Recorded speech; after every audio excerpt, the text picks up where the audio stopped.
Council member Tim McOsker, who oversees the area of the incident. And lastly, we'll have Spanish by firefighter David Ortiz. After the Spanish, we'll allow one-on-one questions. So in reference to the actual incident, it took place at 6:58 this morning. We responded to the 1100 block of Alameda Street in Wilmington for an auto fire incident. When we arrived on scene, we had a semi-truck, and it was a tractor, no trailer, that was on fire.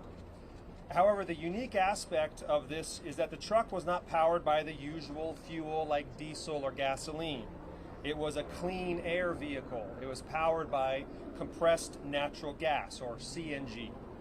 So it had two 100-gallon tanks that are under 3,300 pounds of pressure, and those tanks are mounted on each side of the vehicle to power it. So per usual protocol, we had a total of 10 firefighters that responded to extinguish this fire. However, 6 minutes after arriving on scene, one of those CNG tanks exploded. And it tragically injured 9 of our members, 2 of them critically. Now, the truck driver, who was an adult female, fortunately was not injured. She noticed some abnormalities of the tanks. She exited, called 911, and she remains on scene cooperating. But we do have 2 critical firefighters, 4 in moderate injuries, and 3 that had minor injuries, totaling 9. Now, in reference to the actual actions that we took place on scene, at the peak of the incident, there's over 150 firefighters that ultimately responded. They would handle the medical aspect. Essentially, we had a mass casualty incident, tragically, of our own members to quickly triage, treat, and transport them. We had fire suppression issues to take care of with hose lines to extinguish small fire. And then we have a large hazardous materials component. Now, we did have flames that continued from one of those cylinders, the non-exploded one, for several hours. We then established a 500-foot perimeter around that blast zone to ensure safety. Now, it's important to mention, too, there was no homes in immediate danger that are in that area. So therefore, there was no formal evacuation needed.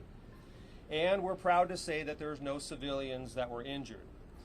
Currently, we still have firefighters on scene, along with our friends from law enforcement, that are keeping the public outside that perimeter. And this does remain an active incident. And at this point, I'd like to turn this over to the fire chief of the Los Angeles City Fire Department, Kristen Crowley. Well, hello everyone, and thank you so much for being here. Today is a day I think where all of us can take a moment to recognize how intrinsically dangerous firefighting can be. This morning, 10 of our firefighters responded to a reported auto fire in the harbor area. During fire suppression operations aimed at extinguishing the tractor trailer, a significant explosion occurred, injuring 9 of our LAFD firefighters. Now, when this incident occurred, the LAFD enacted our plan. Unfortunately, at times, we have to think forward to what can happen at any moment to our people. We already had a plan in place. We focused on 3 initial areas.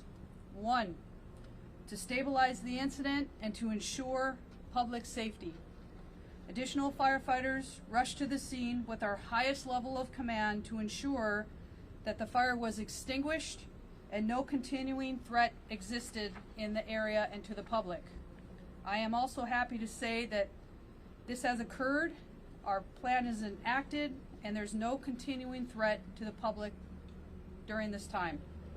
Second, we focused on the care of our injured firefighters. We ensured that all of our firefighters received rapid transport to the hospital and received the highest level of care here at Harbor UCLA Medical Center. 9 of our firefighters were initially injured at this incident. One of those firefighters received specialized care at the burn center, and he has already been airlifted to LA General Hospital for further care. We also recognize that when a firefighter suffers an injury, these effects go well beyond the individual firefighter these families are impacted as well as our fellow firefighters. As our plan calls for, when we have a significant firefighter injury, we assembled an LAFD and city family, a holistic approach to ensure that we support our firefighters and their families. Third, we focus today, and one of our main focuses is to initiate a significant incident review team to look at the circumstances of today's events. This team is highly trained, and they will look at every single aspect of this incident and gather the opportunities for improvement and lessons learned. Now, I've taken the opportunity to meet with every single one of our 9 members and to look at them and their faces was something that I will never forget. I'm reminded of how heroic our members are, and that each and every day they are putting themselves in harm's way to provide an incredible level of expertise and professionalism to the people that we serve. Now, there's no more difficult call to receive as a fire chief than to receive this specific type of notification. As I did this morning, the 9 fellow firefighters that were injured during this event, again, I'm reminded of their professionalism and what they do every single day. Now, this incident is an opportunity for all of us to remember the commitment of our firefighters and other public safety workers who make that sacrifice each and every day, as well as put others before themselves. I would like to thank all of the LAFD members, the hospital staff, other public safety members, our elected leaders, including Mayor Bass, our council members who are here, for coming to support our firefighters and their families in our time of need. To the public, we thank you for always allowing us to serve you. And I would like to ask today that you keep our 9 injured firefighters in your thoughts and in your prayers. God bless our country, God bless our city of Los Angeles, and God bless the men and women of the LAFD. Next up will be Mayor Bass, who will be providing her remarks.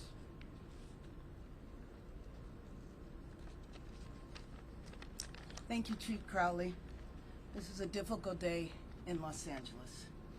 I want to thank Chief Crowley for her leadership in these difficult times. We've been in touch throughout the morning, and I've also been in touch with the union leadership as well. I'm here with a simple message to our firefighters in the building behind me and in fire stations across our city watching the news this morning unfold. The 4 million people of Los Angeles stand with you. While Angelinos were barely waking up and making their first cup of coffee, our LAFD firefighters were courageously responding to this blaze, putting their lives on the line to protect each one of us, as they do every single day. I want to acknowledge the families of the firefighters who were injured this morning and all of their firefighter colleagues.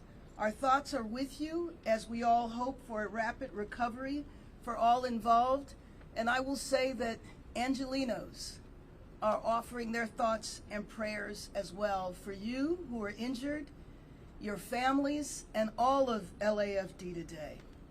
What happened this morning is a risk that our firefighters take every single day, and again, we are grateful as a city and as a region for their service. I know some of our firefighters that were injured this morning are in various states of surgery and recovery, and I will say that there is no better staff than the one here at Harbor UCLA Medical Center and LAC USC Medical Center. I want to thank the nurses, the doctors, the surgeons, everyone working together to respond to this incident, and led by our next speaker, Dr. Molly Dean, who is the trauma surgeon here. Dr. Dean.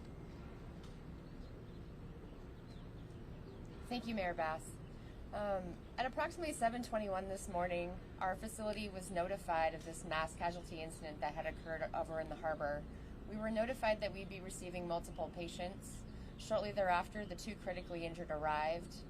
An additional 7 patients then followed. Those patients were evaluated for burn, blast, and airway inhalational injuries and stabilized. One of those individuals required intubation and was transported to LA General, which is our local county burn center, one of 3 in the county.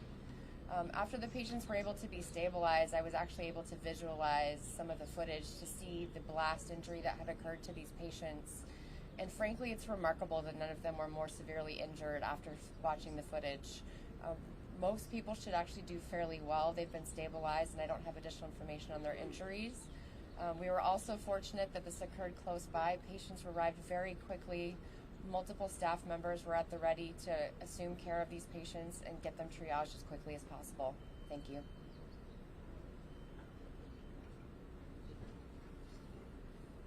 Hello, my name's Tim McCosker. I'm the councilman of the 15th District. My district includes the community of Wilmington, where this incident occurred. I began getting calls from concerned residents immediately after the blast. It was a great and well-trained task force coming out of 38s that responded first, and unfortunately the members of 38s in that response were injured. These are members of our community. They're members of their own families, they're members of the fire family, they're also members of the Wilmington family, and so our hearts and prayers go out to them. I want to say that I did have the opportunity to be on scene, and I appreciate just how well trained and how professional the LAFD is. On that scene, which is a large perimeter, and I do want to say this to my community in Wilmington, it's a large perimeter. It runs essentially from Alameda to Henry Ford, from Anaheim to PCH. It is a scene that has been secured, and we have Port Police and LAPD who have made sure to secure that area, and we have all of the resources of LAPD there, LAFD there, to make sure that we're responding to the hazardous situation, to the risk, to make sure there's no further risk to the surrounding people, property, and most importantly to the women and men of our fire department. It is a moment like this when we realize how important it is for us to fund LAFD, to make sure that we have all of the resources necessary to respond to the complexity of what happens down at the port, to respond to what happens in the complexity down at the port. I thank the mayor for her support. I certainly thank everybody on this hospital staff for the great care of these firefighters. And I will say, as the son of a firefighter and the father of 2 firefighters, this is a day that you never want to hear of. Every single member of this department is like a father, a brother, a sister, or a child of ours. And so I appreciate the concern that has been outpouring from my entire district and from the entire city. So thank you.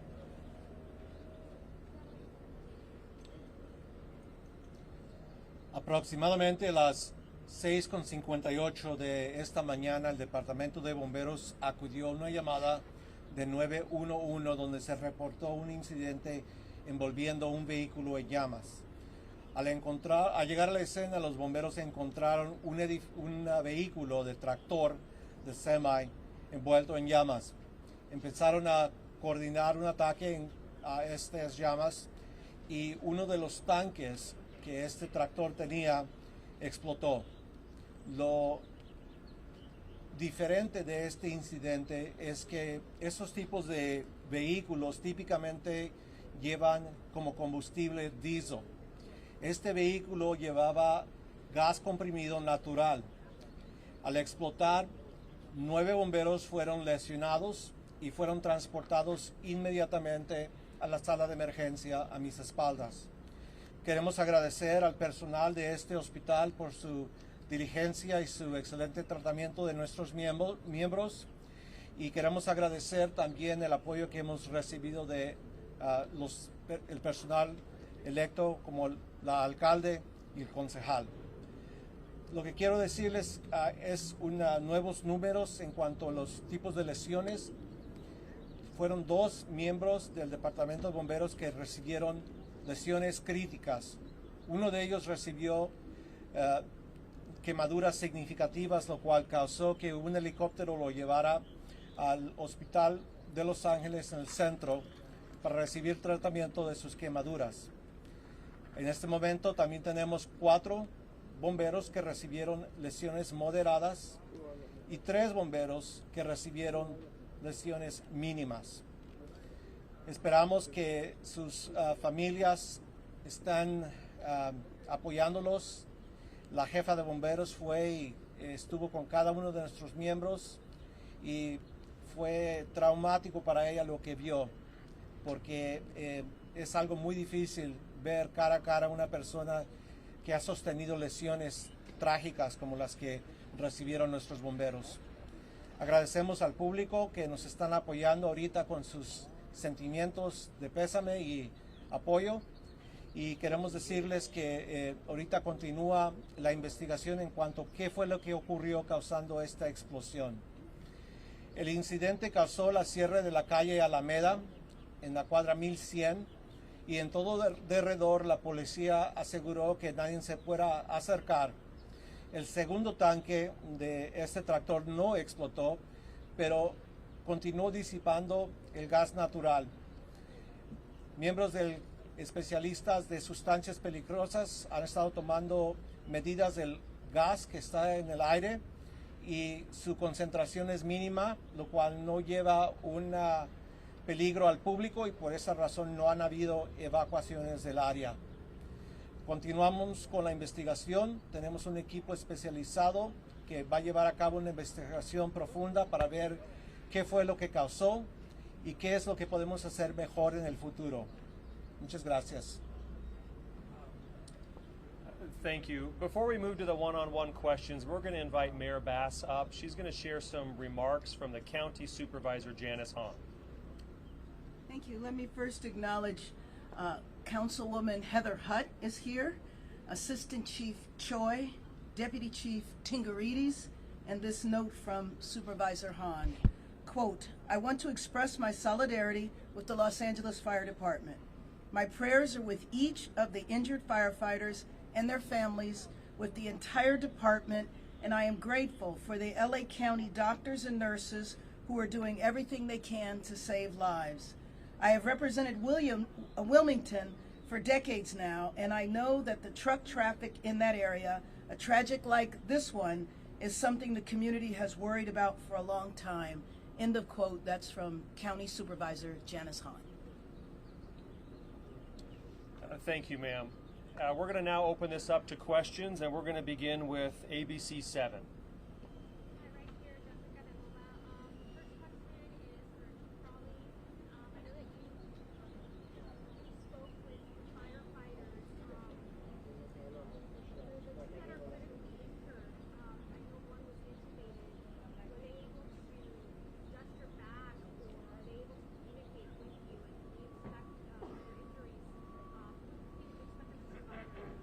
Right, so the question specifically is about our 2 critically injured members, and what was that, perhaps the conversation, or what did I see? And I can share that with all of you at this point. I did have the opportunity to spend time with one of the critically injured members. He is stable. It looks like he may stay here just for additional observation. He was speaking. His family is on scene. I had the opportunity to speak with the family as well, and I wanted to ensure that they all felt the love and support that is coming to the families that are impacted, but that was the one critical member that I did have the opportunity who was awake and alert and talking. The second patient was the one that was in critical condition as well. That was the one that was airlifted out per our air ambulance and transported to the burn center at LA General. And that's the specifics that I can share with you at this time. Chief, are there going to be any examinations into protocols for handling CNG-type fires on this? Because again, what happened here, fuel air explosion, literally. Are there going to be investigations looking at approaches for the future to try to prevent any further injuries of this type if things happen? Sure. So the question was, is there going to be any type of a review in standard operating procedures that deal with CNG types of fires, that sort of a thing? I alluded to earlier that we already have in place our serious incident response team that are highly qualified in this any type of serious incident. They're already on scene, collecting information, interviewing individuals that were there. Anytime that we can collect information where if there's a safer way to conduct ourselves, or perhaps this was something that would not even have made a difference. In the end, we want to ensure that our people have the information and the training to ensure their safety. And just as important is sharing with the rest of the fire service as a whole, and this already happens across the nation and internationally, is sharing lessons learned. And if there's a safer, more efficient way of doing things, we'll provide that.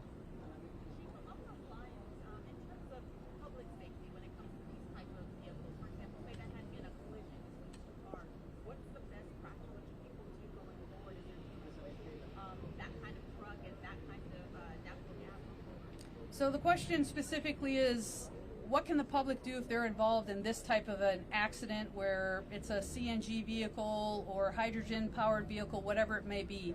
I think it's having that heightened level of awareness of a traffic accident today is not the same as a traffic accident that we used to have in the past. We have lots of different vehicles that are powered in a lot of different ways.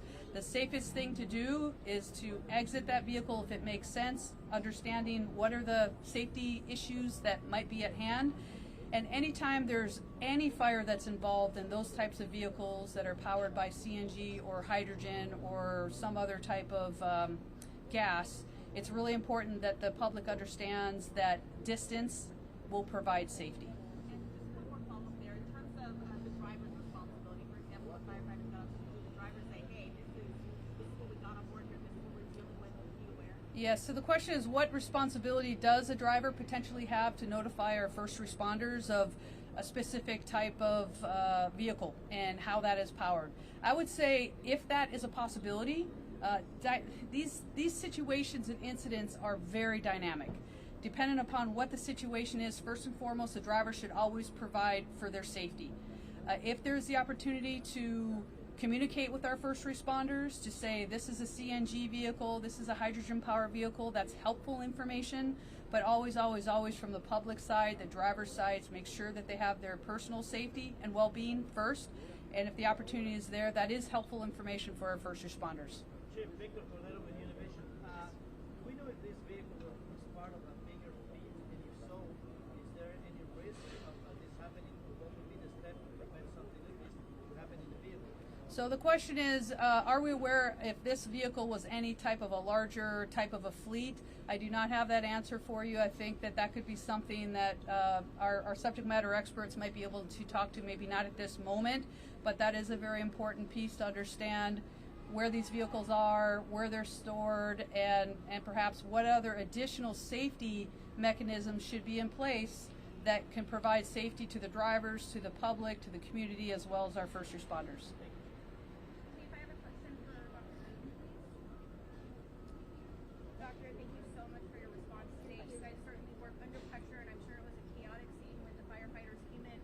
Can you just tell us, when people come in with these burns to that degree, what are you working to stabilize first? So one of our concerns was with information that we received from the emergency personnel who dropped them off, was we knew that not only had they been burned, but that there had been an explosion and a blast. They had potentially been on top of a truck and then thrown back. So that tells us that there's now maybe multiple mechanisms of injury at play, which can lead to then multiple types of injury. First and foremost, we're always concerned about stabilizing someone's airway, especially if we're worried about an inhalational injury. And so for those two critically injured, that was the very first part that we evaluated for both of them, and then additionally all the other blast injuries. Thank you, Doctor. Thank you. Were there any other questions that we can answer at this time? Okay, well, we appreciate again your being here, and we'll provide you updates when we can. We do not anticipate another press conference later today. Thank you.